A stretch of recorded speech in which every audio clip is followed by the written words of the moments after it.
Have you seen these? Cats competing in Olympic diving? What about this? A baby who somehow gets control of a jumbo jet. Or this security camera footage of bunnies enjoying a homeowner's trampoline. Each of those has been seen hundreds of millions of times, and they are all fake. They're a type of artificially generated content that is flooding social media.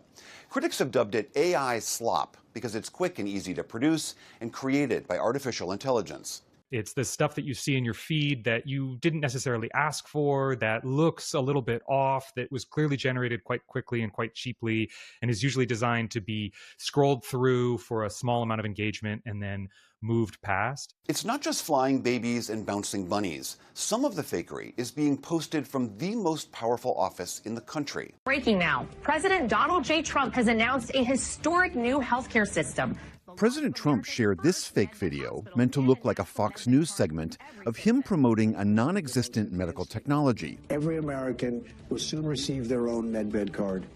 And this fake video of Barack Obama being arrested in the Oval Office.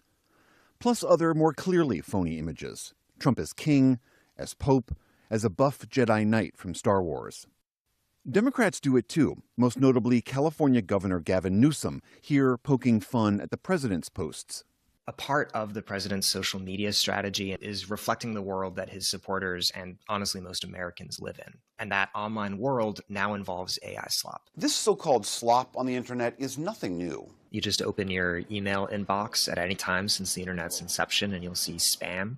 But starting around 2023, with the advent of free or low-cost AI generating tools, it has become possible to mass produce this material with very little effort. We've always been able to manipulate images, audio, and video. But what has changed is who can do it, how fast they can do it. There's zero barrier to entry. And of course, they now have distribution channels. This is anybody with a keyboard and internet connection making any image, any video of anybody doing or saying anything, and then distributing it to the world instantaneously through social media. And that is a radically different landscape that we are facing than we have faced in the past. Like AI itself, AI image and video tools have advanced incredibly quickly. A few years ago, someone tried to animate actor Will Smith eating spaghetti, and it looked like this, deformed and glitchy and clearly not real. But today's tools, using this same benchmark, can make this.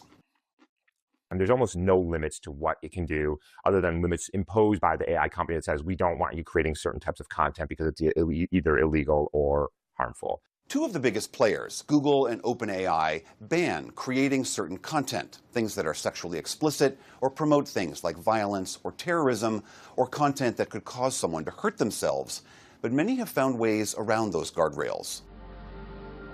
Now, it's important to note that not all AI-generated content is considered slop. Some artists and musicians have embraced this frontier using these tools.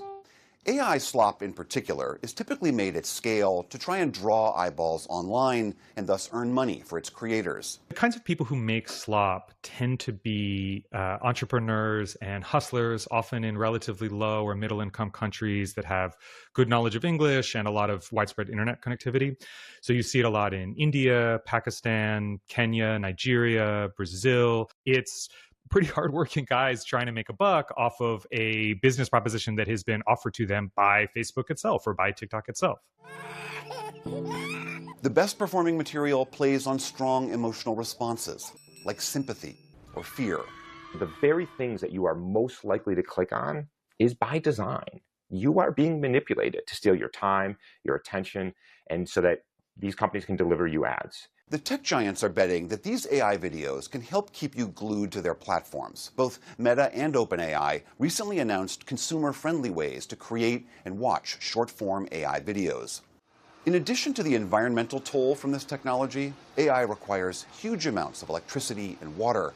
Critics say AI slop just further supercharges the stew of confusion and misleading content on the internet and creates yet another hook that keeps people lost in their phones.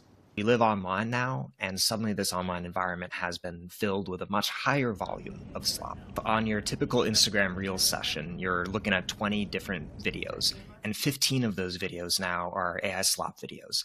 That's 15 chances that you're missing to connect with a friend of yours, to learn something new, to find some joke that you can send to the group chat, and forge a new bond with people over. And critics argue, yet another tool that blurs the line between reality and fact.